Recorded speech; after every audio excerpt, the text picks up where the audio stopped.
maju lagi maju lagi apa ya? Maju lagi ya. Tidak maju lagi.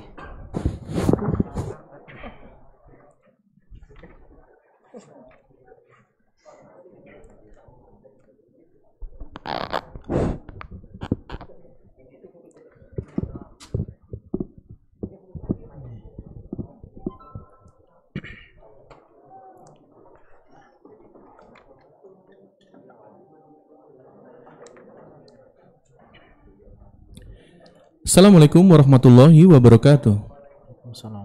Sesaat lagi kita akan menyimak sebuah kajian Islam ilmiah Ahlus Sunnah wal Jamaah yang akan dibawakan oleh guru kita Ustadz Roni Nurius Mansah SSY, masih membawakan kitab Usulus Sunnah. Pada kesempatan kali ini kita akan mengangkat tema Karena Kita Pendosa. Kajian ini diselenggarakan setiap hari Ahad pada maghrib sampai dengan selesai dari Masjid At-Tauhid yang beralamat di Komplek Radio Roja Darussalam, Jalan PAK Abdurrahim nomor 326, Talang Semut, Bukit Kecil, Palembang. Mari kita simak apa yang akan beliau sampaikan. Semoga menjadi ilmu yang bermanfaat bagi kita, keluarga kita, dan kaum muslimin lainnya. Tafadhol masykur Ustaz. Assalamualaikum warahmatullahi wabarakatuh. Alhamdulillahirrahmanirrahim. Wabihi nasta'in ala umur dunia waddin wa ala alihi wa sahbihi ajma'in wa man tabi'ahum bihsanin ila yaumiddin amma ba'du. Ya, segala puji bagi Allah Subhanahu wa taala, ya, para pendengar setia Radio Roja 106,7 FM dimanapun berada, yang telah memudahkan kita semua untuk melanjutkan kembali kajian kita setelah kita libur setahun ya. Kita ketemu tahun kemarin ya. Ya, alhamdulillah kita lanjutkan setiap malam Senin membahas kitab syarah dari Usulus Sunnah Imam Ahmad yang dikarang oleh Syekh Sa'ad As-Satri hafizahullahu taala, dan tema kita pada malam hari ini adalah karena kita pendosa. Karena kita semua pendosa. Bedanya ada pendosa yang Allah tampakkan dosanya, dan ada pendosa yang Allah uji dengan ditutup dosanya. Ada pendosa yang sudah bertaubat atas dosanya, atau ada pendosa yang dengan lihai menutupi dosa-dosanya. Ada pendosa yang mereka diuji dengan dianggap baik oleh manusia, dan ada pendosa yang Allah tampakkan dosanya sehingga mereka dibenci oleh manusia. Karena itulah ketika kita sadar kita pendosa, kita butuh yang namanya majelis ilmu. Umar bin Khattab radhiyallahu ta'ala anhu, sahabat yang mulia Al-Faruq, pernah mengatakan bahwasanya sesungguhnya ada seseorang yang mereka membawa dosa sebesar gunung, memikul dosa yang sangat banyak.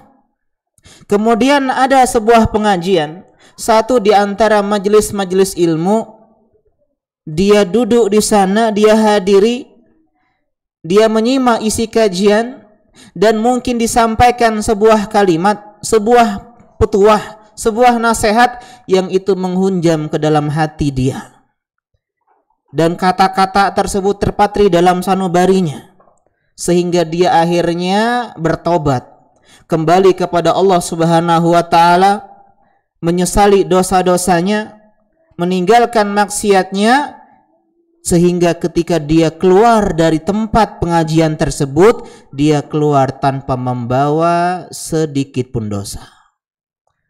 Karena itulah ini diantara keutamaan majelis ilmu agama. Dan Umar bin Khattab menutup atharnya dengan sebuah ucapan yang sangat indah, la tufariqu majalisal ulama. Jangan pernah kalian ceraikan majelis-majelis ahli ilmu. Jangan pernah kalian lugueen dengan yang namanya pengajian. Sesibuk apapun kita bekerja sebagai job seeker misalnya, sebagai fresh graduate, atau sebagai pejuang skripsi maupun pejuang mahar, jangan lupakan majelis ilmu. Entah kita pengantin baru atau pengantin pengen baru, ya, kita tetap jangan meninggalkan majelis ilmu, karena ini diantara keutamaan majelis ilmu menggugurkan dosa kita. Kita nggak bisa dinasihati oleh orang lain, Teman kita nasihatin ente, apa nasihatin saya? Istri nasihatin, sudah-sudahlah. Suami nasihatin, sudah tahu semua buruk kau. Jangan nasihati aku.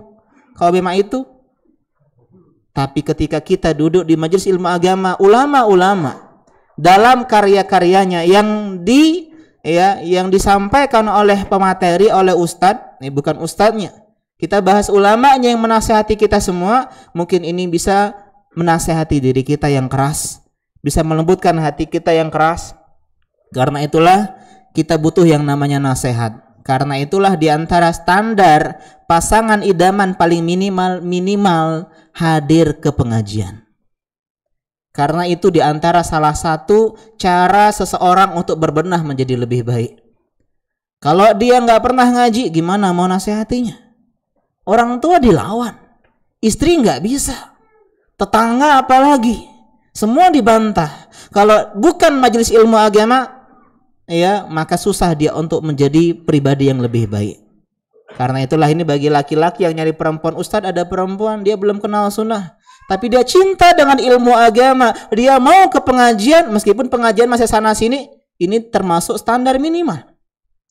Ya, kalau perempuan cari yang sudah ngaji. Kenapa? Karena power perempuan lebih lemah. Inilah kenapa kita harus butuh yang namanya majelis ilmu agama, karena kita sadar kita hanyalah pendosa.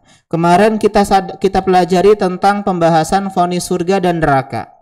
Di antara hal yang kita menjadikan prinsip di dalam agama kita adalah kita nggak boleh memvonis seorang pemaksiat besar sekalipun, seorang maestro di dalam dunia kriminal, dengan neraka.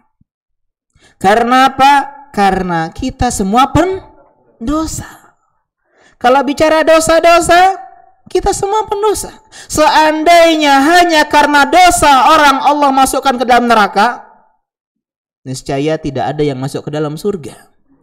Karena semua anak Adam pernah salah, pernah dosa. Dan ini prinsip kita dalam bermuamalah. Kalau kita punya prinsip kita semua pendosa, kita pernah berbuat salah, ketika melihat istri kita berbuat kesalahan, manusia. Guru kita berbuat kesalahan, manusia. Anak kita berbuat kurang ajar, manusia. Orang tua kita menyakiti hati kita, manusia. Karena itulah sejatinya manusia berbuat salah. Sehingga kita tidak menaruhkan harap kita, ekspektasi kita kepada manusia, karena mereka semua pendosa sebagaimana kita. Sehingga fokus kita Allah, Allah dan Allah. Allah dulu, Allah lagi, Allah terus. Karena semua manusia semua punya jatah dalam dosanya. Karena itulah Nabi SAW mengatakan dalam hadis Tirmizi, kullu bani Adam khata. Ya, wazannya fa'al. Yang belajar bahasa Arab paham ini sighah mubalaghah, yang artinya sering berbuat salah. Kalau salah saja mah mungkin masih mending, ini banyak berbuat salah. Dan Allah tidak ingin seorang manusia tidak pernah berbuat dosa. Allah bukan menginginkan dari kita tidak pernah berbuat maksiat. Seandainya kata Nabi SAW ada suatu kaum yang tidak pernah berbuat dosa, tidak pernah berbuat salah, Allah binasakan kaum tersebut. Dan Allah akan ganti dengan suatu kaum yang mereka berbuat dosa, berbuat salah, berbuat maksiat, berbuat keburukan, berbuat kejahatan, kemudian bertaubat kepada Allah Subhanahu wa taala. Karena itulah bukan soal jatuh atau tidak, tapi soal kita bangkit ketika kita terjatuh. Itulah pemenang hidup sejati.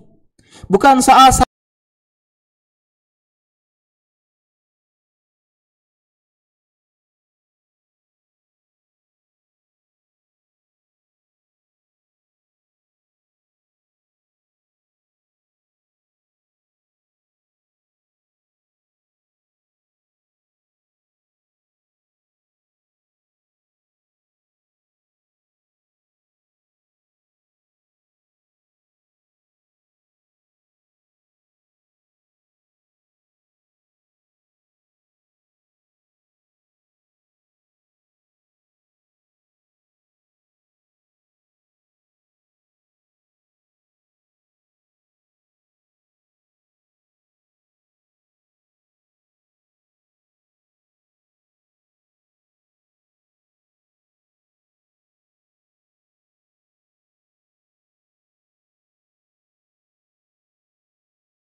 berbuat dosa dan menghilangkan pahala atau kebaikan orang yang gemar berbuat kebaikan.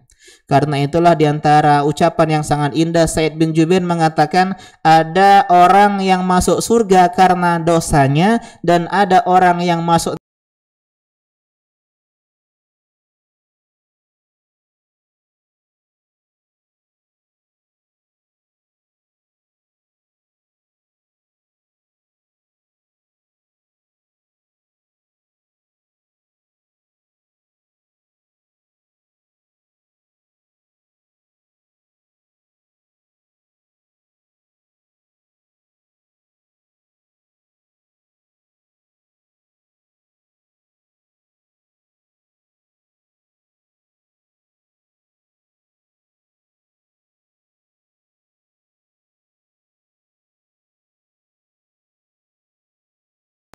Tapi materi kita di sini bukan bahas agar kita ya sengaja berbuat dosa atau bermudah-mudahan dalam berbuat dosa, bukan.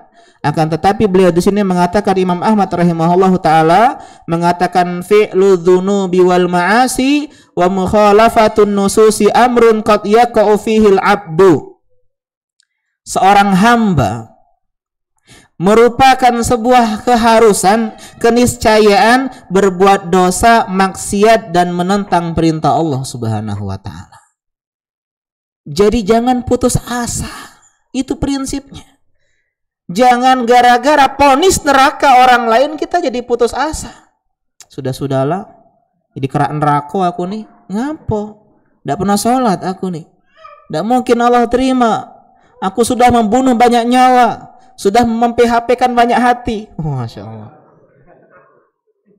Tetap lihat para sahabat dahulu, siapa mereka?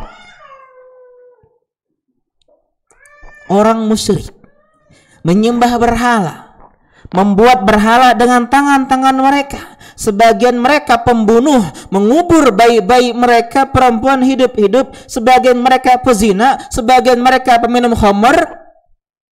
Tapi mereka semua jadi generasi terbaik gara-gara apa? Gara-gara tobat kembali kepada Allah Subhanahu wa taala. Jangan putus asa. Ya, innallaha yaghfiru dzunuba jami'a. Allah mengampuni segala dosa. Ya Allah, aku dulunya seorang pemain musik. Innallaha yaghfiru dzunuba jami'a. Ya Allah, aku dulu seorang yang datang ke dukun. Innallaha yaghfiru dzunuba jami'a. Ya Allah, aku dulu dukunnya. Innallaha yaghfiru dzunuba jami'a. Kesyirikan saja kalau bertobat Allah ampuni, apalagi dosa-dosa di bawah itu. Sehingga tolong teman-teman, seburuk apapun masa lalu kita, sekelam apapun ya episode kehidupan yang kita tinggalkan di belakang kita, selalu ada harapan, selalu ada ya ekspektasi atau ya pengharapan kita akan masuk ke dalam surga Allah Subhanahu wa taala. Dan beliau di sini mengatakan manusia terbagi menjadi 6 golongan di dalam dosa. Ini bagus sekali pembagian oleh Syekh Sa'ad Tatri hafizahullah di sini. Ya, jadi beliau membagi para pendosa menjadi 6 golongan dan kita semua para pendosa. Al-qismul awal, kata beliau rahimahullah hafizahullah, man taba minadz-dzanbi, ini diantara juaranya. Dia pendosa dan bertobat dari dosanya. Dia dulu pemabuk, kemudian dia tinggalkan minuman kerasnya. Dia dulu hobi merayakan tahun baru, sekarang dia bertobat dan bersiap diri untuk menempuh hidup baru. Maka orang seperti ini fahadha yatubullahu alaihi wa yamhullahu zanbahu bal qad yubaddilullahu sayyiatihi hasanah wa hadha min rahmatil azizir rahim. Orang yang pertama mendapatkan ampunan dari Allah. Allah menerima taubatnya, bahkan dengan rahmat Allah. Ini Pak, perhatikan, para pendosa yang tulus taubatnya, yang nasuha taubatnya, Allah akan gantikan dosanya jadi pahala. Misal ada orang yang dulu dosanya 1000, gede 1000, kemudian dia tulus dengan taubatnya, Allah jadikan 1000 itu sebagai 1000 kebaikan. Masya Allah. Apa dalilnya? Dalam surat Ini bukan Al-Fatih ya. Kayaknya kitab ini sering keliru kitabnya. Al-Furqan yang benar. Setahu saya Al-Furqan.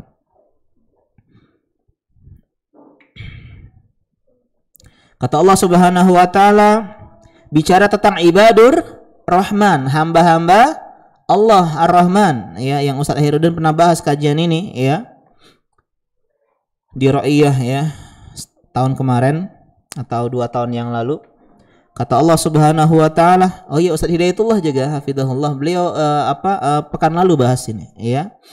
Kata Allah Subhanahu wa taala, walladzina la yad'una ma'allahi ilahan akhar wa la yaqtuluna an-nafsa allati harramallahu illa bil haqqi wa la yaznun wa man yaf'al dhalika yalqa athama yudha'af lahu al-'adabu yawmal qiyamati wa yakhlud fihi muhana. Di antara ciri orang-orang yang merupakan hamba-hamba Ar-Rahman, dia tidak beribadah kepada selain Allah, tidak berbuat syirik, dan tidak membunuh nyawa yang tidak dibenarkan. Karena ada pembunuhan yang dibenarkan, membunuh orang kafir harbi yang ada di medan perang halal, membunuh ya bagi Al-Gojo seorang pembunuh halal, membunuh seorang pezina yang sudah menikah dengan rajam halal. Ya, jadi ini pembunuhan yang dibenarkan, dan ada yang tidak dibenarkan. Artinya dia tidak membunuh jiwa yang dengan kecuali dengan hak, dan dia tidak berzina. Ini 3 dosa besar. Tidak berbuat syirik, tidak membunuh nyawa, dan tidak berzina. Dan siapa yang mengerjakan itu dia dapat dosa. Yudha'af lahul adab, bahkan siksanya dilipat gandakan di hari kiamat, dan dia kekal, artinya lama ya, dalam jangka waktu yang sangat lama di dalamnya, terhina. Kemudian Allah melanjutkan, illa man taba wa amana wa amila amalan salihah faulaika yubaddilullahu sayyiatihim hasanat wa kana Allahu ghafurur rahima. Kecuali orang yang 4 hal ya, atau 3 hal di sini. Yang pertama, dia bertobat, kemudian dia beriman dan beramal soleh, maka merekalah orang-orang yang Allah jadikan kotoran dosanya menjadi kompos, menjadi pupuk kebaikan, menjadi pupuk pahala. Yang awalnya kotoran dosa, Allah jadikan sayyiatihim hasanat, keburukan sebagai kebaikan. Dan Allah Maha Pengampun dan Maha Penyayang. Dan Nabi SAW bersabda dalam hadis Bukhari dan Muslim, wa yatubullahu ala man taba, dan Allah menerima tobat siapa saja yang bertobat kepada Allah Subhanahu wa taala. Ini pendosa yang mendapatkan medali emas karena dia juara 1. Dan tobat itu enggak gampang, teman-teman. Tobat itu namanya diuji. Karena itulah teman-teman yang hijrah pasti dapat ujian, karena tobat butuh ujian. Apalagi orang yang misalnya kafir, kemudian dia masuk ke dalam Islam, diuji. Kan tobat itu namanya. Diuji dari orang tua yang mengusir dia dari rumah.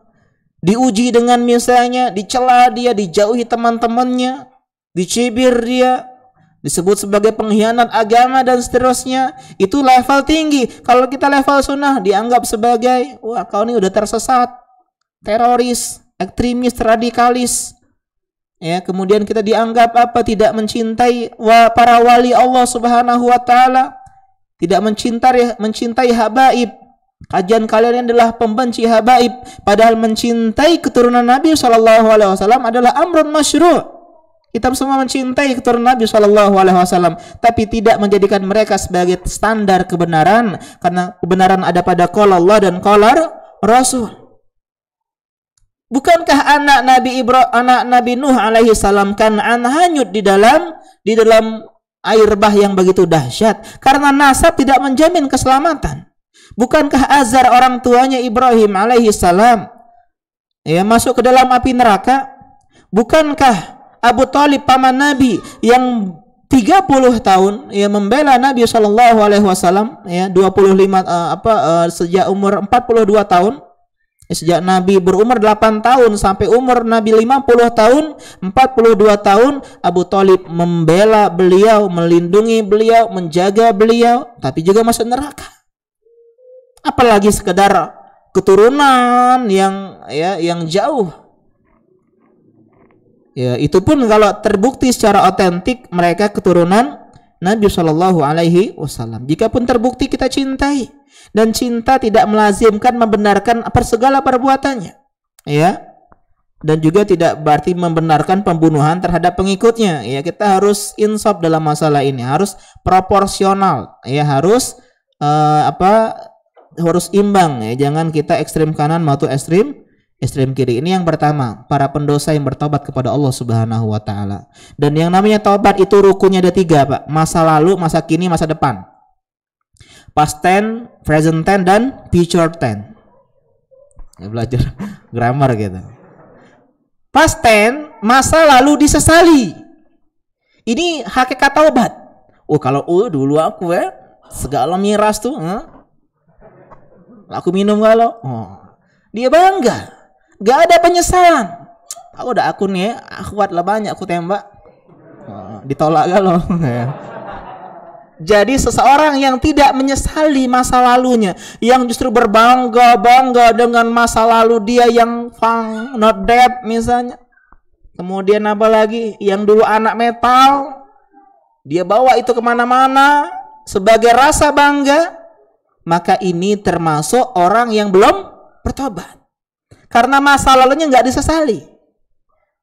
Past tense, harus nyesal, ditutupi, jangan sampai ada yang tahu. Kalau emang harus berbicara tentang masalah inspirasi boleh. Ya, kalau kita udah tobat dan udah ada jarak waktu yang ya kira-kira kita istiqomah di sana. Tobatnya 2015, 2010 inspirasi boleh. Yang nggak boleh itu kalau dia baru tobat langsung inspirasi, jangan, belajar dulu. Kalau udah terbukti dia belajar, dia paham ilmu agama, udah luar biasa, boleh dia berinspirasi. Seperti ustadz-ustadz kita. Ustadz Firanda cerita, saya dulu pemain gitar katanya. Ya, ustadz-ustadz yang lain berbicara, ya, ini dalam rangka menginspirasi. Kalau lo pade yang dulu cuman penikmat musik aja kayak susah sekali hijrah dari musik, coba lihat kami, maksud ustadz tuh begitu. Kami dulu bukan cuman sebagai penikmat, tapi aktornya, pemainnya, bahkan musik is my life, bisa ninggalin lain TNT yang cuman ya modal YouTube doang gratisan, nggak pernah beli CD original, yang ngerasakan fans saya fans, yang nggak pernah beli tiketnya, beli bajakan terus, ya, harusnya logikanya lebih mudah untuk bertobat, begitu. Ini yang pertama, rukun yang pertama, menyesali masa lalu. Yang kedua apa tense lagi? Future past tense. Yang kedua present tense, ya, atau continuous tense, yang sekarang terjadi, yang sekarang ditinggalkan. Rokok terakhir, bukan tobat, rokok terakhir. Tidak ada terakhir, ya. Ini terakhir ini. Nah, itu bukan tobat. Tobat itu meninggalkan yang sekarang, menyesal yang lalu, meninggalkan yang sekarang. Yang ketiga adalah future tense. Apa future tense? Masa depan, bertekad kuat tidak mengulangi di masa depan. Menyesali masa lalu, meninggalkannya di masa sekarang, dan bertekad kuat tidak mengulangi di masa depan. Inilah namanya tobat. Dan tobat ada 2 deadline. Ingat, deadline tobat bukan cuma skripsi yang ada deadline. Ya, bukan cuma kuliah yang ada DO-nya, tapi deadline juga ada. Taubat juga ada deadline-nya. Yang pertama deadline-nya adalah ketika matahari terbit dari tempat terbenamnya, terbit dari barat. Ya, ketika itu semua manusia bertobat, beriman, tapi la yanfa'uhum imanuhum, tidak lagi bermanfaat iman mereka ketika melihat matahari terbit dari barat. Udah sorry bro, udah selesai, udah tutup pintu tobat. Yang kedua, deadline yang kedua adalah selama nyawa belum sampai kerongkongan atau tenggorokan. Nah, itulah pokoknya. Intinya nyawa belum sampai sini nih. Ya, tenggorokan, kerongkongan. Fir'aun tobat, teman-teman. Fir'aun yang bilang ana rabbukumul a'la, aku ini Tuhan kalian yang paling tinggi. yang dia membunuh banyak bayi-bayi pria orang-orang Bani Israel. Dia tobat ketika tenggelam. Ya, amantu bi Rabbi Musa wa Harun. Aku beriman kepada Tuhannya Musa dan Harun. Ya, bi Rabbil alamin. Akan tetapi nyawa sudah di sini, udah tenggelam. Bahkan dalam sebuah Israiliyat dikatakan Jibril dengan sayapnya menyumpal mulut Firaun dengan lumpur sungai Laut Merah, khawatir rahmat turun, khawatir tobatnya diterima. Ya, ini menunjukkan kepada kita semua bahwasanya hendaklah kita bertobat. Ini urusannya antara kita sama Allah. Kalau sama manusia harus dihalalkan.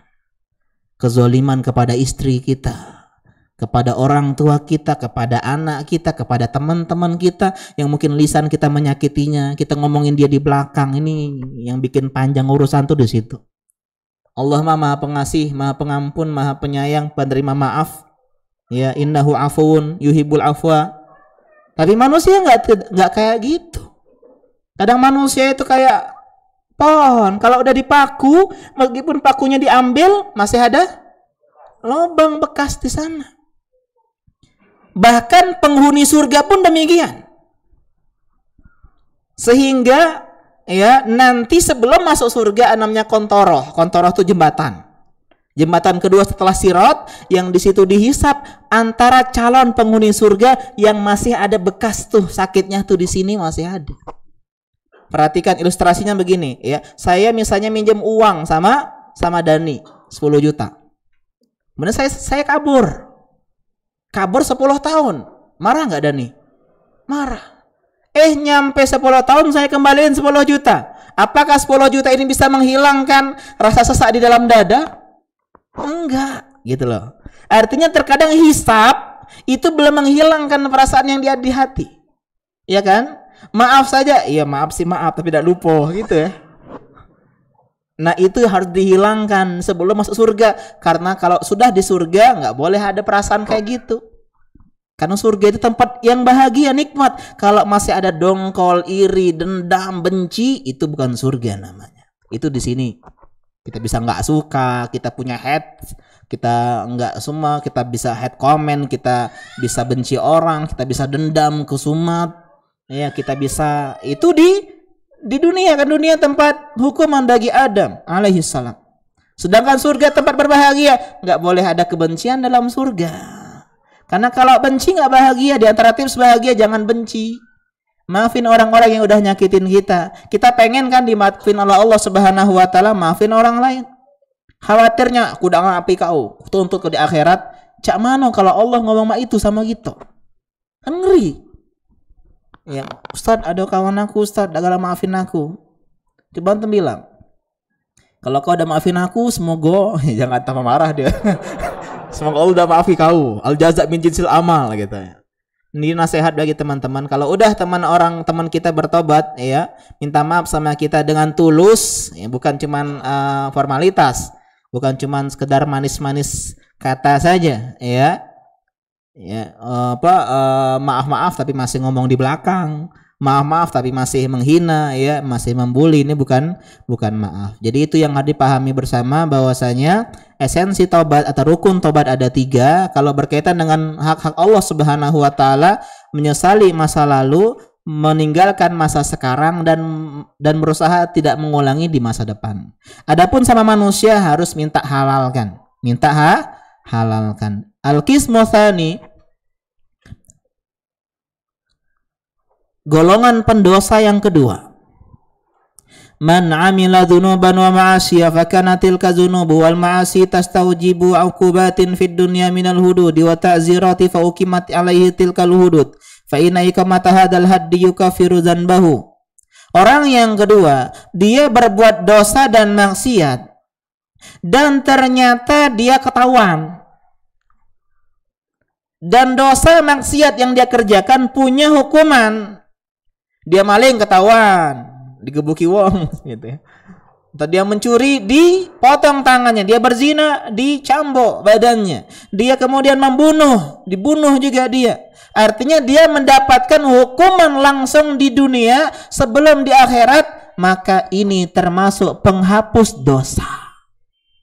Perhatikan teman-teman. Ada 2 orang berzina.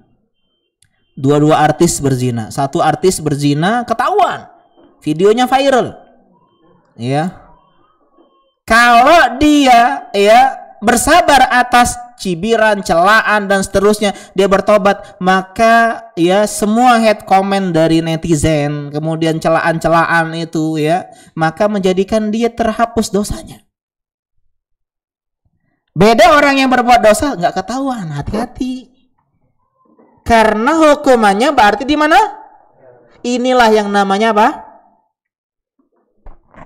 Apa namanya ini? Istidraj. Orang berbuat dosa tapi nggak Allah hukum di dunia. Dia berbuat dosa, diam, pang sekali. Yang pertama sudah kita nakal, dibabeti batu sikok, aduh sakit, kan berhenti gitu. Dosa lagi sikok batu sakit. Kalau orang kedua dia berbuat dosa, simpan sikok batu. Berbuat 2 lagi, simpan sebuah gemak ini. Sekali pukul, inilah orang-orang kafir tuh kayak gini. Katanya negeri sukses gara-gara tauhid. Lihat tuh Amerika, lihat tuh Eropa, mereka musyrik, mereka kafir, tapi teknologi luar biasa. Tapi ekonomi melesat cepat. Karena dia gak paham konsep istidraj. Dan dia hanya memahami nikmat itu hanya masalah hal-hal yang demikian saja. Padahal nikmat terbesar ada kepada ketenangan jiwa. Lihat orang-orang Korea. Ya, saya dulu pernah nonton namanya Winter Sonata. Zaman-zaman saya muda dulu. Ya, itu pemain aktor utamanya bunuh diri. Kurang ganteng apa? Ya, kurang kaya apa? Kurang terkenal apa? Itu SMP ya. Ini ngomong pas kuliah, pas sekarang ada ya. Artinya apa? Itu enggak mendatangkan kebahagiaan. Seandainya tenar bikin bahagia itu siapa lagi? Linkin Park ya katanya. Apa Simple Plan? Oh ya tahu nih enggak ya? Enggak apa ya? Linkin Park bunuh diri. Kurang apa tahu Linkin Park dari zaman saya SD dulu udah tersohor namanya bunuh diri. Artinya jangan lihat orang-orang barat enak ya, dia bahagia dengan enggak bahagia. Lebih enak diri kita yang mungkin enggak kaya-kaya tapi kita hobi berbagi, hobi memberikan kesenyuman, memberikan kemanfaatan kepada orang lain. Ini udah jadi bahagia. Ya rute kita cuman kerja sama istri, kajian, belajar, ibadah, itu sudah luar biasa. Mereka itu jadi budak-budak kapitalis. Ya, saya beberapa kali ketemu sama teman-teman mantan artis ya, mantan pemain musik, dia cerita, Ustadz kami dulu jadi budak. Orang-orang lihat seperti kami berada di puncak, enggak, kami adalah catur. Yang punya adalah yang punya label industri musik dan semisalnya, itu yang kaya. Mereka yang menikmati, sedangkan itu hanya dapat keterkenalan, capeknya, kemudian diporsir. Orang-orang artis Korea itu kan diporsir. Ya sekarang sian-sian, nggak ada waktu istirahat, nggak ada apa, dan seterusnya. Jadi orang yang mendapatkan hukuman ya di dunia, maka semoga ini menjadi penglebur dosa. Dia nggak bertobat, tapi dia langsung Allah hukum di dunia. Nah, khawatirlah kita pendosa-pendosa yang lihai menyembunyikan dosanya, yang Allah nggak bongkar dosa kita. Ya, semoga Allah menutupi dosa-dosa kita. Kata Nabi SAW ketika berbicara baiat Aqabah yang kedua. Baiat Aqabah itu baiat ya sebelum Nabi SAW hijrah ke Madinah. Jadi baiat Aqabah itu ada 2 kali, ya tahun ke-12 dan tahun ke-13 di bulan Zulhijjah di jamaah haji. Di antara poin baiat Aqabah ini ketika Nabi mau hijrah, kata Nabi SAW, bai'uni ala an la tusyriku billahi syai'an. Yang pertama, baiatlah aku agar kalian tidak berbuat syirik. Ini yang pertama. Yang kedua, wala tasriku, jangan mencuri, jangan maling, jangan mengambil hak orang secara zalim. Yang ketiga, wala taznu, jangan kalian berzina. Yang keempat, wala taqtulu auladakum, jangan bunuh putra-putri kalian. Karena di antara kebiasaan jahiliyah dulu membunuh putra-putri mereka karena takut miskin. Padahal anak itu membawa rezeki sendirinya. Jangan pakai matematika di dalam masalah rezeki, teman-teman. Saya gajinya cuma 2 juta. Kalau saya nikah, istri saya 1 juta, saya 1 juta. Artinya istri mengurangi. Enggak, istri punya rezekinya masing-masing. Dengan keberadaan istrilah kita jadi semangat kerja. Akhirnya gaji kita jadi 3 juta. Penghasilan kita nambah dari yang lain. Tambah anak, tambah semangat. Jadi jangan sampai gara-gara takut miskin sedikit anak. Kata KB apa? 2 anak cukup. Ya sekarang 2 anak cukup. 2 anak cukup. Kita bilang lebih dari 2 lebih bagus. Kata mereka 2 anak lebih baik. Harusnya komanya dipindahin. 2 anak lebih sama dengan baik gitu. Iya, kita akan bahas nanti ya keutamaan memiliki anak karena berkaitan dengan dosa. Kemudian kata yang kelima, ya wala ta'tu bi buhtanin taftarunahu baina aydikum wa arjulikum. Jangan kalian berbuat kebohongan, kedustaan, membuat fitnah ya di hadapan kalian. Ini yang kelima. Yang keenam, wala tu'asu fi ma'rufin. Jangan berbuat ya maksiat, melanggar, membangkang atas apa-apa yang Nabi perintahkan kalau hal tersebut kebaikan. Ada 6. Kemudian kata Nabi, faman wafa minkum fajruhu 'ala Allah. Yang menjaga agar tidak melakukan 6 hal ini, maka pahalanya dari Allah.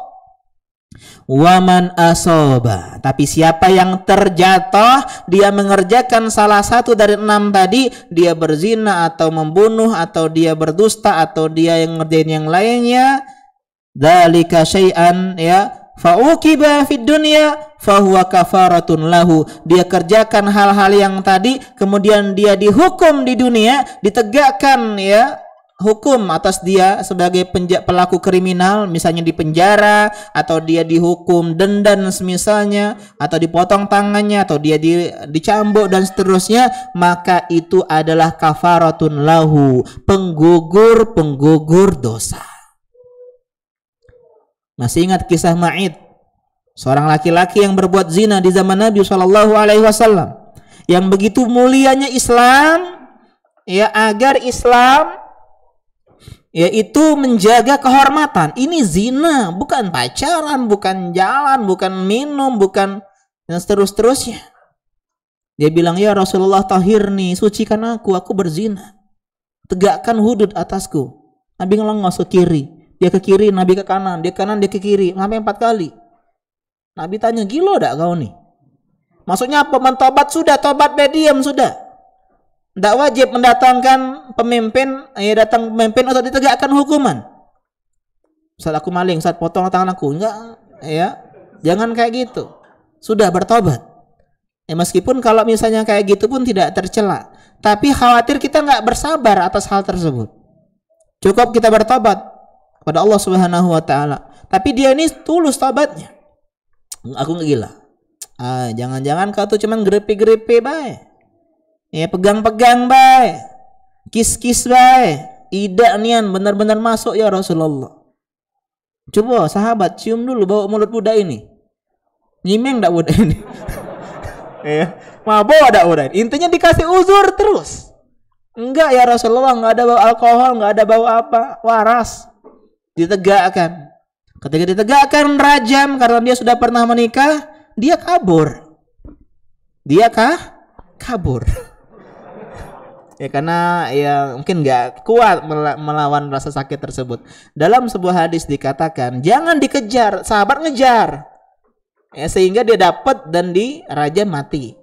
Kata Nabi jangan dikejar, maksudnya biarin aja kalau dia, karena dia sudah bertobat. Ada yang dalam arti yang lain, maksudnya kalau dia udah ini ya udah pergi dibiarkan. Ada yang bilang ya tetap dikejar. Dan ada yang mencela dia, tulah mati, anjing, ya, istilahnya kena lempar batu. Kemudian dia kata, jangan kayak gitu, ya. Dia udah bertobat. Ini kisahnya banyak ya, ada kisah Al-Ghamidiyah, Yang lain, seandainya tobatnya dibagikan kepada, ini banyak riwayat 40 orang, ada yang seluruh kota Madinah, bahkan ada riwayat mengatakan seluruh penjuru dunia manusia di muka bumi, maka tobat tersebut sudah mencukupinya. Karena apa? Karena dia sudah dihukum di dunia, nama baiknya udah tercoreng. Kemudian dia dapat rasa sakit dilempari batu, apalagi sama mati. Ya, jangan batu bersama ini.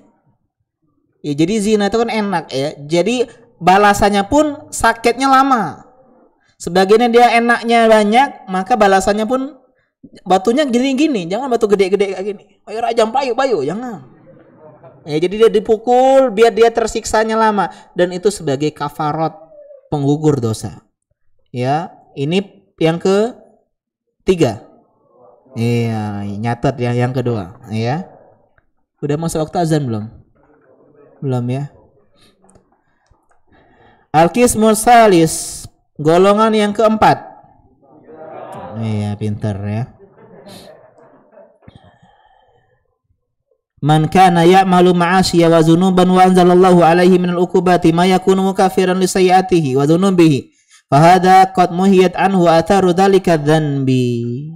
Orang yang ketiga, dia berbuat dosa, berbuat maksiat, dan Allah turunkan ya hukuman, bukan hukuman penegakan, tapi hal-hal yang menyakitkan dalam hidupnya, keinginan yang mungkin dia tidak dapetin, doa-doa yang mungkin tidak kunjung dikabulkan, atau hal-hal buruk yang menimpa dirinya, disakiti, dicaci, dimaki, ditinggalkan, dikhianati, kehilangan orang-orang yang dia cinta, kehilangan benda-benda yang dia miliki. Ini sejatinya adalah hukuman. Hukuman atas dosa-dosa kita karena kita pendosa. Ya, kita akhiri ya kajian kita, kemudian kita sholat, kita lanjutkan setelah sholat. Ya, subhanaka Allahumma bihamdika asyhadu an la ilaha illa anta astaghfiruka wa atubu ilaik. Assalamualaikum warahmatullahi wabarakatuh.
Coba tadi lo lurus mazhabnya. Allahu Akbar.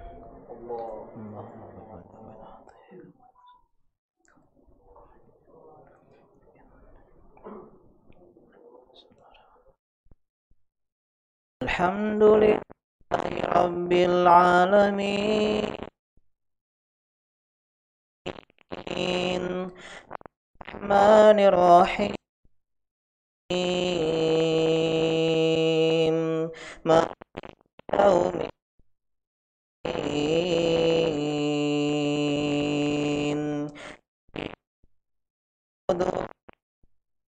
Nasta'in.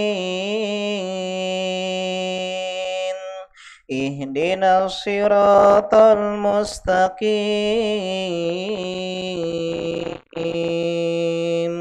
Siratal ladzina an'amta 'alaihim ghairil maghdubi 'alaihim waladdallin.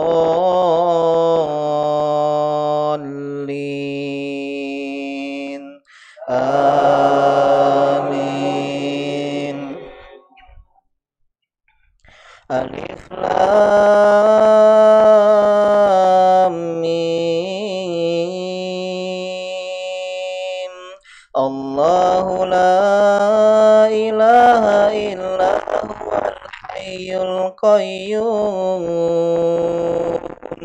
Nazzala 'alaikal kitab musaddiqan lima baina yadayhi wa anzala at-taurata wal injil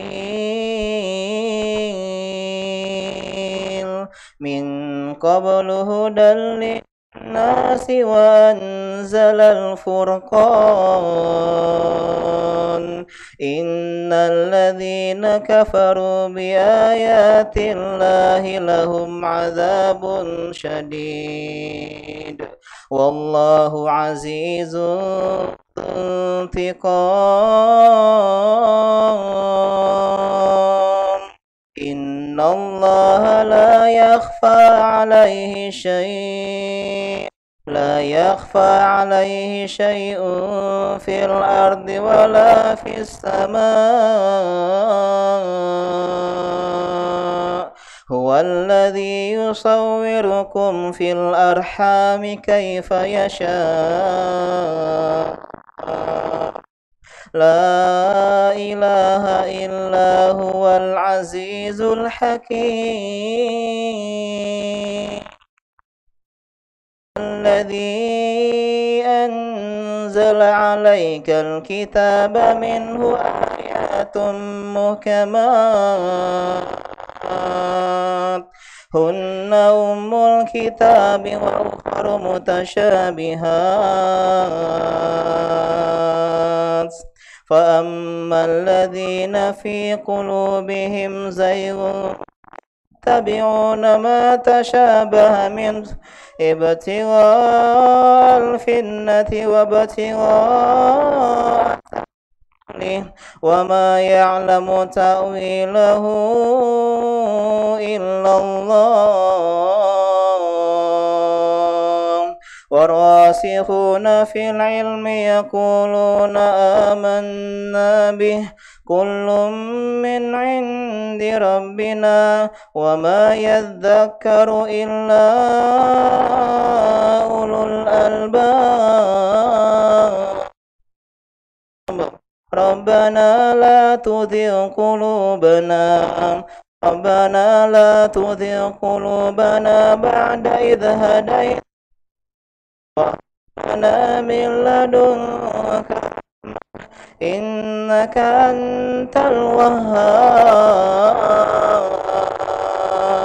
ربنا إنك جامع الناس ليوم لا ريب فيه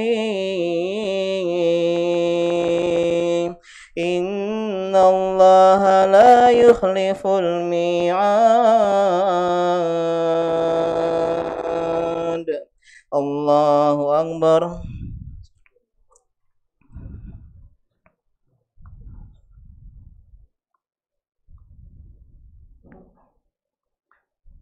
Sami Allahu liman hamidah. Allahu Akbar.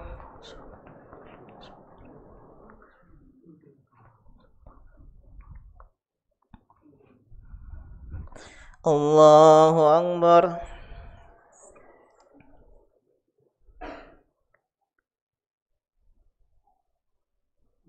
Allahu Akbar.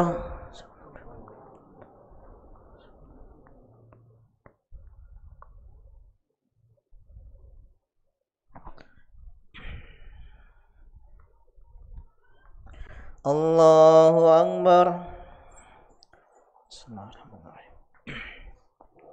Alhamdulillahi Rabbil Alamin Ar-Rahmanir Rahim Maliki Yawmiddin Iyyaka na'budu wa iyyaka nasta'in Ihdina siratal mustaqim Siratal ladzina an'amta alaihim Ghairil maghdubi alaihim waladdallin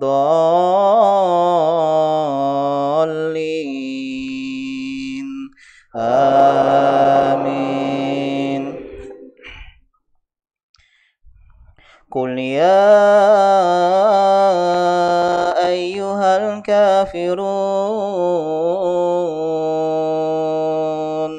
La a'budu ma ta'budun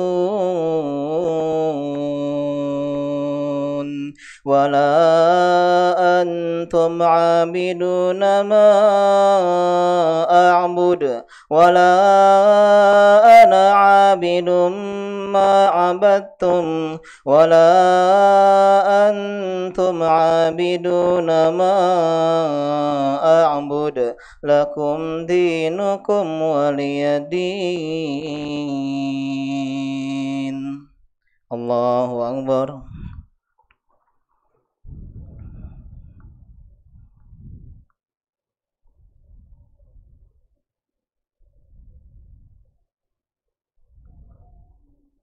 Sami Allahu liman hamidah Allahu Akbar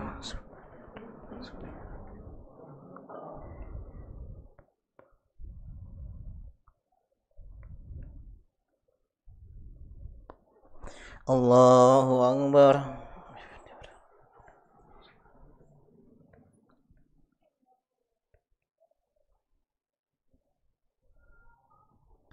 Allahu Akbar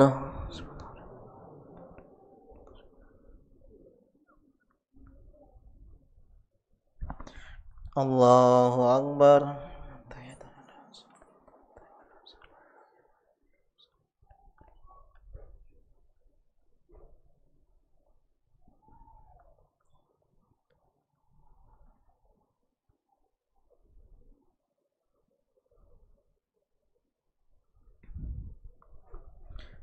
Allahu Akbar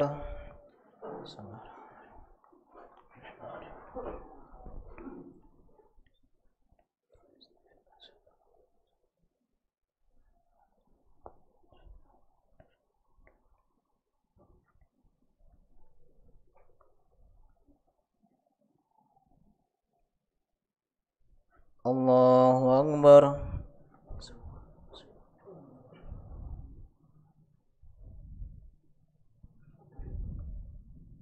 Sami Allahu liman hamidah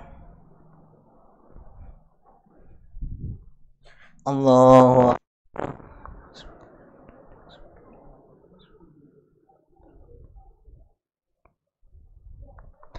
Allahu Akbar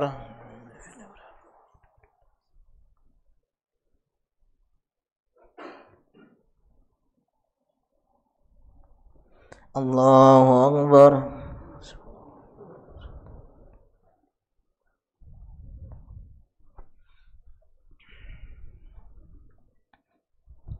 Allahu Akbar.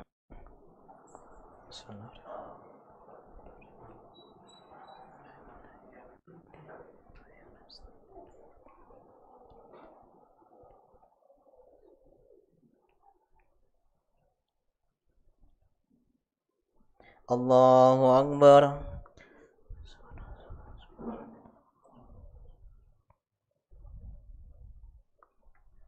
Sami Allahu liman hamidah. Allahu Akbar.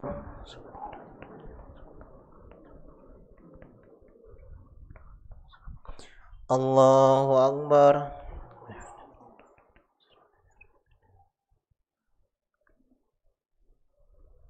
Allahu Akbar.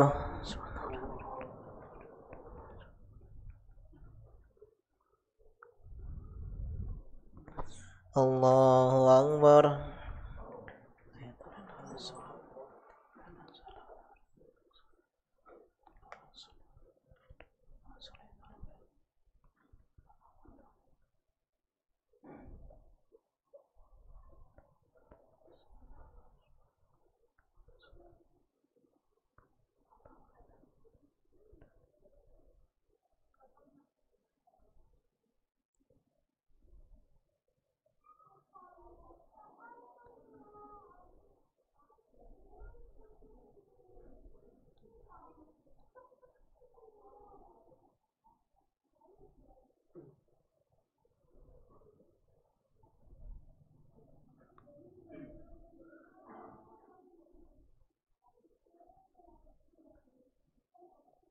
Assalamualaikum warahmatullahi.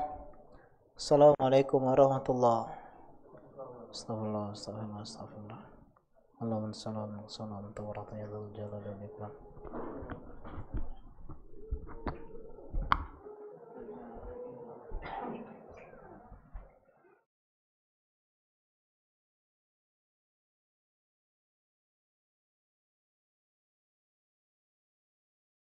بسم الله الرحمن الرحيم عما يتساءلون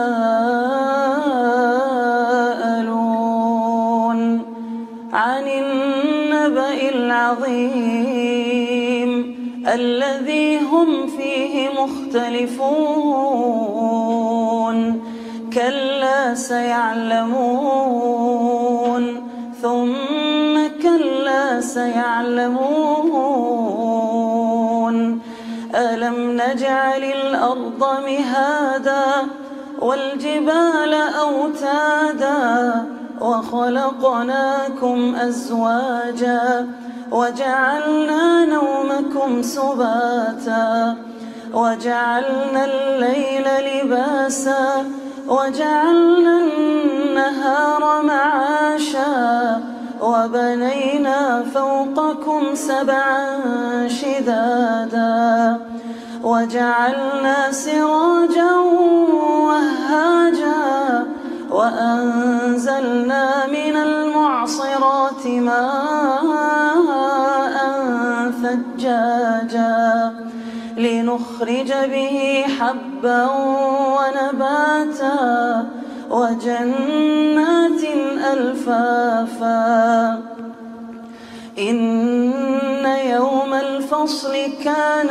ميقاتا يوم ينفخ في الصور فتأتون أفواجا وفتحت السماء فكانت أبوابا وسيرت الجبال فكانت سرابا إن جهنم كانت مرصادا للطاغين مآبا لابثين فيها أحقابا لا يذوقون فيها بردا ولا شرابا إلا حميما وغساقا جزاء وفاقا إنهم كانوا لا يرجون حسابا وكذبوا بآياتنا كذابا وكل شيء أحصيناه كتابا فذوقوا فلن نزيدكم إلا عذابا إن للمتقين مفازا حدائق وأعنابا وكواعب أترابا وكأسا دهاقا لا يسمعون فيها لغوا ولا كذابا جزاء من ربك عطاء حسابا رب السماوات والأرض وما بينهما الرحمن لا يملكون منه خطابا يوم يقوم الروح والملائكة صفا لا يتكلمون إلا من أذن له الرحمن وقال صوابا ذلك اليوم الحق فمن شاء اتخذ إلى ربه مآبا إنا أنذرناكم عذابا قريبا يوم ينظر المرء ما قدمت يداه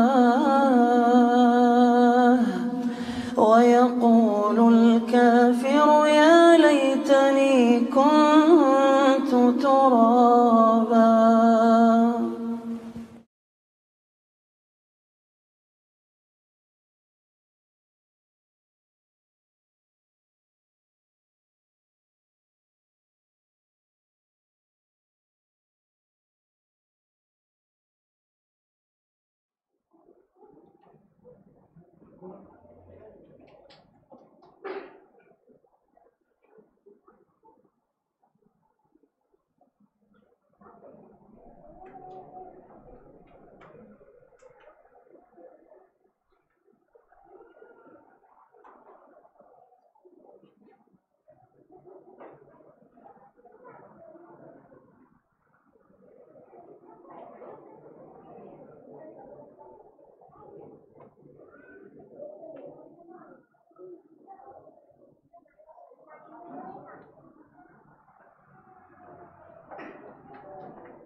Ya, kita mulai ya.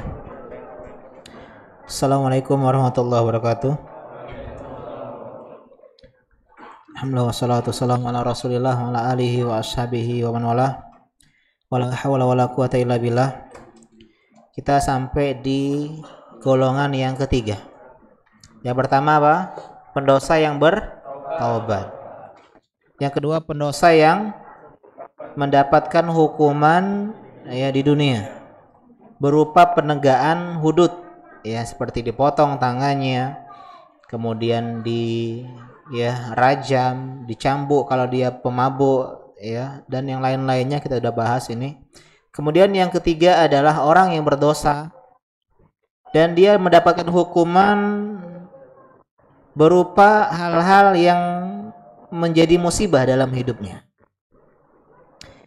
Sebagian kita bertanya, kenapa kita ditimpa kesedihan? Ditimpa hal-hal yang menyakitkan, yang membuat malam kita semakin panjang. Ya, nggak bisa tidur, nggak nyenyak. Hati kita gelisah, resah. Ya, dada kita galau. Kemudian kita risau.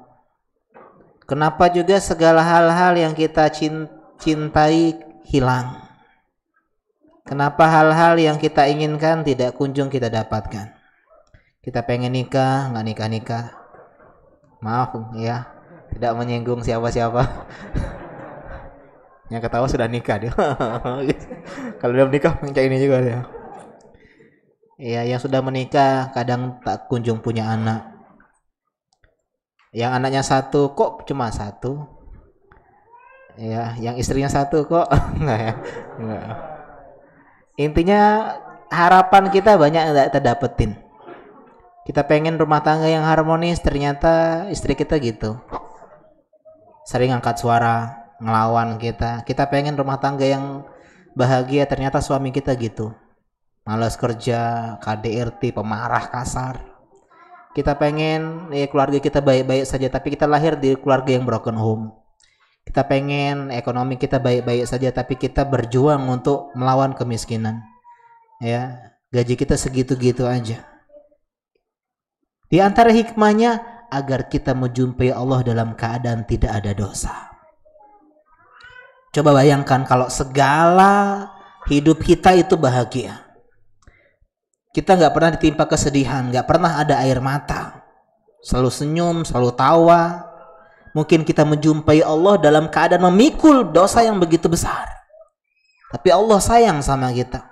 Ma yusibul muslim min wasabin wala nasabin wala hammin walau adha. Tidaklah seorang muslim ditimpa kesedihan, bahkan rasa capek. Kita capek pulang kajian, kita capek cari nafkah, kita capek kerja, kita capek ngurus anak, kita capek ngurus rumah tangga. Itu menjadi pelebur dosa-dosa kita. Sedih, ditolak akhwat, ya, ditolak. Kemudian ternyata apa? Ternyata misalnya ya dia tidak seindah yang kita bayangkan. Membecadar cantik nian, pas buka mundur teratur. Jadi banyak hal-hal yang kita nggak suka dalam hidup kita. Kalau kita bicara tentang bahagia, wah kita pengen hidup kita kayak gini. Kita bermimpi seindah mimpi Cinderella. Kita bikin ya rancangan hidup kita seperti seorang arsitek yang merancang istana negara. Tapi ternyata hidup tidak sederhana yang kita bayangkan. Dulu kita ketika kecil, ya nggak ada kesalahpahaman, benci menjadi cinta dalam hitungan detik, marah besok memaafkan. Tapi ketika kita semakin dewasa, kita akan kenal dengan hal-hal yang kompleks dalam hidup kita. Gesekan, kesalahpahaman, keluarga, orang yang kita cinta, rumah tangga.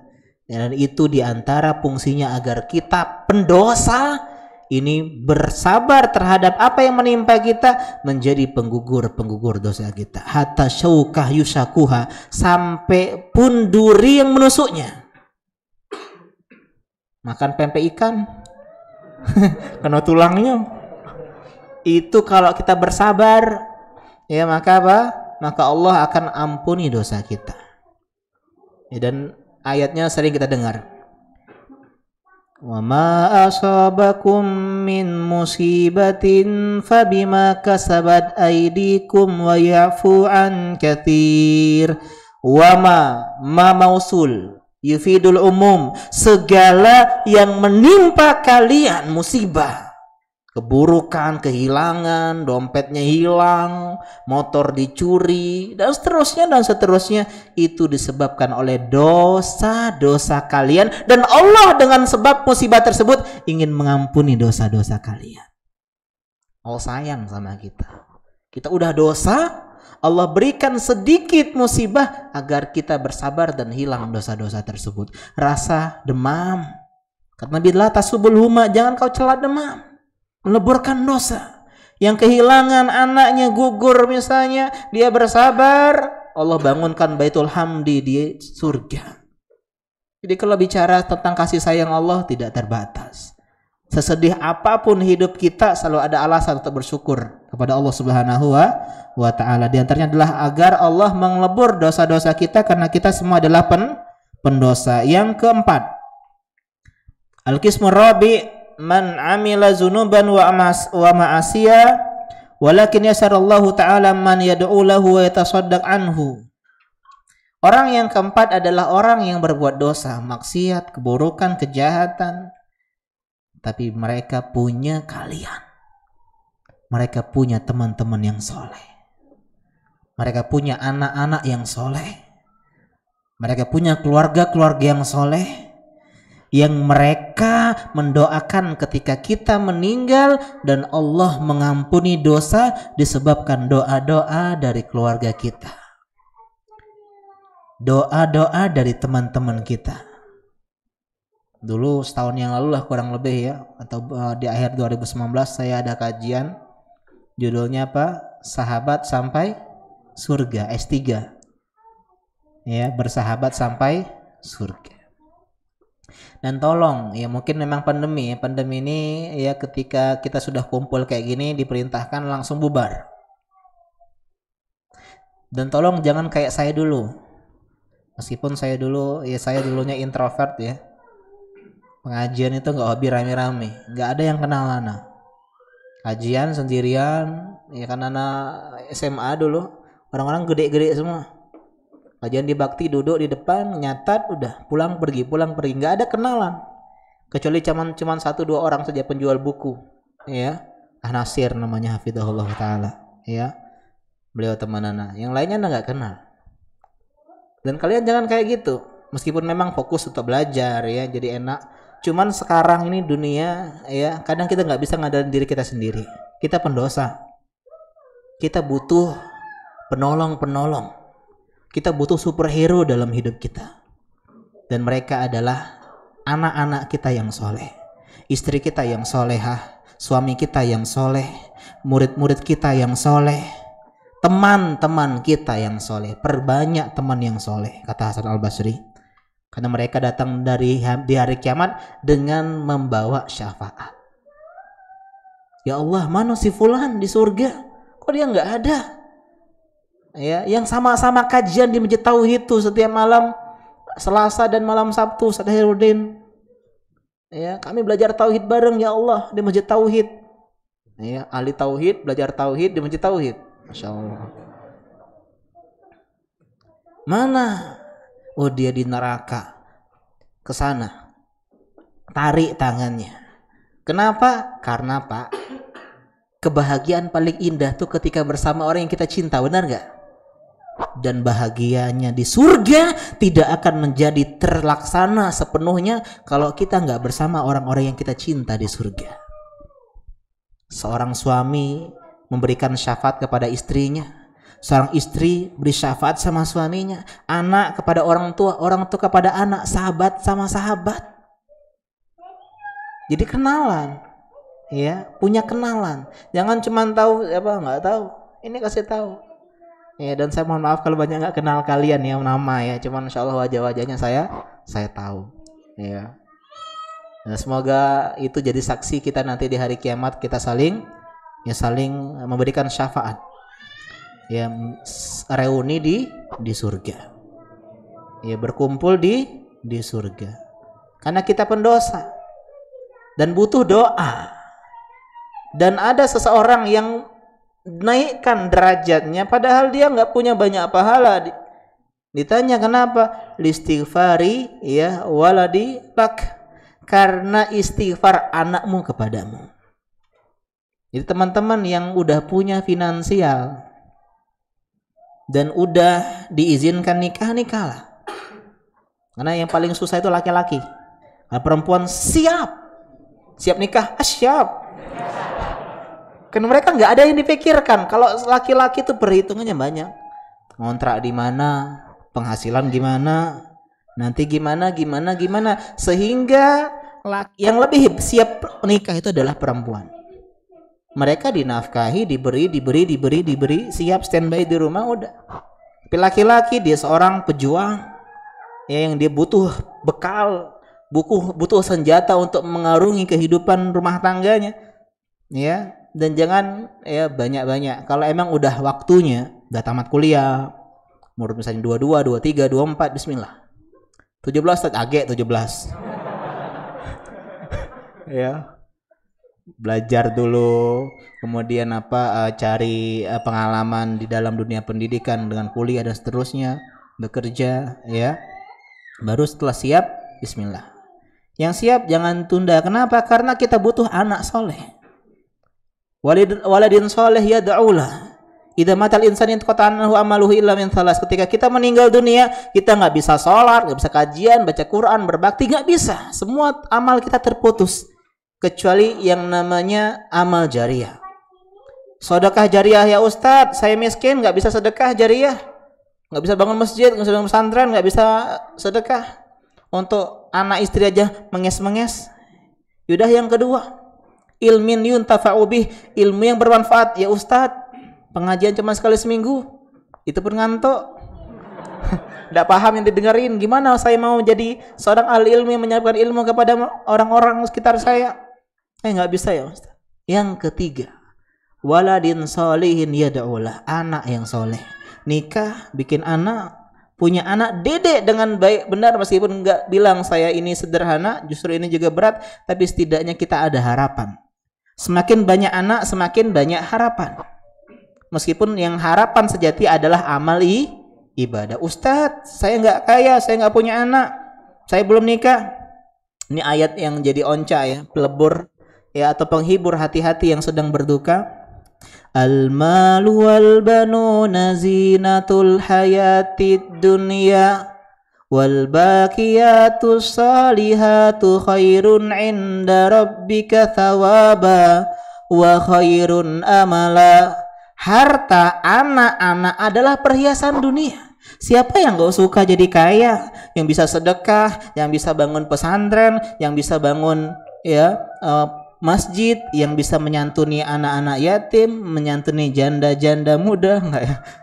Janda-janda tua dan muda. Dan siapa sih yang gak suka dengan anak kecil? Lihat di belakang imunnya nih. Ya. Kita suka sama anak-anak. Saya dulu pernah waktu KKN ya di Desa Pakis di dekat kaki gunungnya Argopuro di Jember. Ngajar TPA, ya, ngajar bahasa Inggris di SD, ngajar TPA di pesantren. Dan Masya Allah ya mereka lucu-lucu sekali. Sehingga saya ngomong sama teman saya, Masya Allah ya anak-anak ini memang penyejuk mata. Kemudian dia bilang, iya, apalagi anak sendiri. Apalagi anak sendiri, ya. Jadi rindu anak nih. Ya. Jadi intinya apa? Intinya kita tuh suka harta, suka anak. Cuman terkadang realita tidak sesuai dengan apa yang kita harapkan. Kita miskin, kita masih jomblo. Jomblo pun belum punya anak, belum tentu. Maka wal baqiyatu sholihat, amal yang soleh. Jangan terlalu berharap dengan harta, karena bisa jadi kita kaya nggak sedekah. Jangan terlalu berharap dengan anak, karena menjaga anak, mendidik anak zaman now itu beratnya luar biasa. Tahun baru pengen beli trompet. Saya bilang di bakti trompet itulah dicicip oleh minimal 3 orang. Yang pertama adalah produsen. Yang buatnya kan tidak mungkin buat pasti coba. Wah bagus. Kena jigongnya produsen yang pertama. Yang kedua penjual. Kan tidak mungkin menjual nggak bunyi. Dia ngetes dulu nih. Nah, jadi sudah 2 jigongnya situ. Produsen dan penjual dan seller. Yang ketiga apa? Pembeli yang tidak jadi. Buyer yang PHP ini ya. Ya dia pembeli kemudian jelek suaranya. Nah, itu minimal ya, kadang 2, kadang 3. Tapi tetap mereka nggak paham, pokoknya pengen samain susah nih di anak zaman sekarang. Oh itu adalah Yahudi, nggak peduli mereka. Ya, itu adalah kerajaan Nairus, ya apa dia itu hari raya Nairus, tidak paham. Itu adalah dewa Jasus, dewa Janus, nggak paham, pokoknya pengen trompet, guling-guling nangis. Maka amal soleh itulah yang terbaik. Salat kita, ibadah kita, kajian kita, puasa kita, dan seterusnya dan seterusnya. Jadi perbanyaklah anak yang soleh, ya. Perbanyaklah produk anak yang soleh, enggak ya? Perbanyaklah teman yang soleh. Ustadz saya jomblo, minimal teman yang soleh, jangan sampai lupa. Inilah nyolatin kalian nanti. Innalillahi wa inna ilaihi raji'un. Telah meninggal dunia Roni Nurus Mansyah. Kalianlah yang saya harapkan mendoakan terakhir kalinya. Ya karena kita adalah sahabat. Meskipun saya nggak follow back ya. Yang kelima, al-qismul khamis. Man 'amila al-dzunuba wal ma'asi min ghairil kaba'ir summa 'amila a'malan shalihatan tukaffiru anhu ma madha min sayi'atihi. Fa innallaha jalla wa ala yukaffiru anhu tilka dzunuba wal ma'asi. Pendosa yang berbuat dosa dan maksiat dan bukan dosa besar. Dosa itu ada 2, dosa besar, kabair dan shaghair, dan dosa kecil. Dan dia beramal soleh. Nah ini esensi taubat. Taubat itu bukan cuma berhenti Pak. Maling berarti maling. Minum berarti minum. Bukan itu saja esensi taubat. Artinya taubat adalah minum, berhenti minum, dan memperbanyak amal soleh. Karena amal-amal soleh juga bisa menghapus-hapuskan dosa. Kita bahas tadi di awal-awal kajian. Dia punya segunung dosa. Ternyata ada satu kalimat yang menghujam ke dalam dadanya sehingga dia pun bertobat kepada Allah Subhanahu wa taala. Dengan itu Allah ampuni dosa-dosanya. Masih ingat kisah pezina Bani Israel? Ya, butterfly naik, kupu-kupu malam.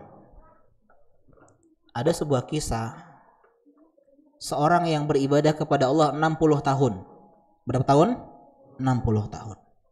Kemudian dia tergoda dengan seorang wanita, karena fitnah wanita adalah fitnah terbesar bagi laki-laki, sehingga dia berzina 6 hari sama si pezina.